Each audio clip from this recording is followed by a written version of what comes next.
Hello everyone, myself Manish Sahu. I am currently pursuing Bachelor of Technology in Computer Science and Engineering. Today we will discuss about AWS Lambda, but before that, let's have a look on what AWS Lambda is. AWS Lambda is serverless compute service. It is a serverless, yes, because you run your code without managing server. You just upload your code, set a trigger, and AWS Lambda automatically execute your code when triggered.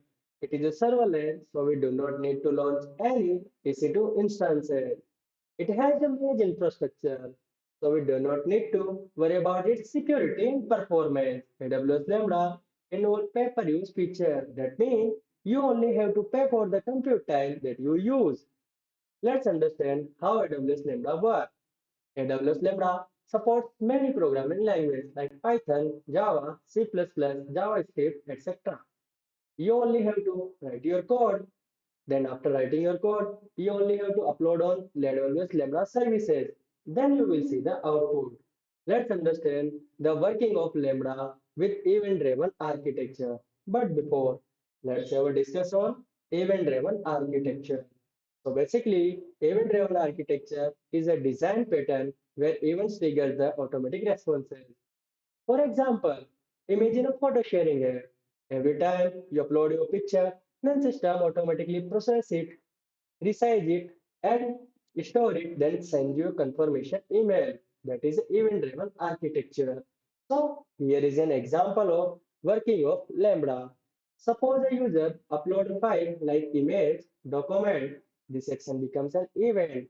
The file is stored in Amazon S3 bucket. As soon as the file is uploaded, then S3 bucket generates an event. The events trigger the Lambda function automatically without managing any server. Lambda function could process file like resizing of image and extracting metadata, etc. After this process, Lambda can send a notification as an email through an Amazon SNS service to let the user know that your file uploaded is successfully. Let's understand where we use Lambda services. We can use Lambda services in real-time data processing. For example, video streaming, monitoring, and fraud detection.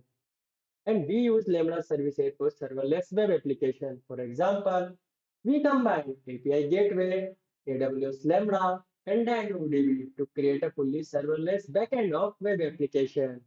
And we can also use Lambda services for automation, just like you can stop unused instances automatically to reduce manual effort and time.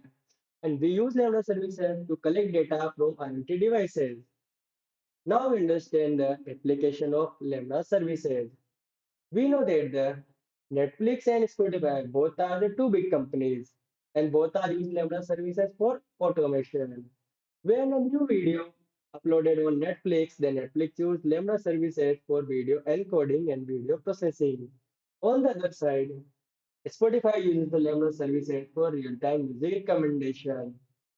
This is an overview of what AWS Lambda and how it is worked. Thanks for watching.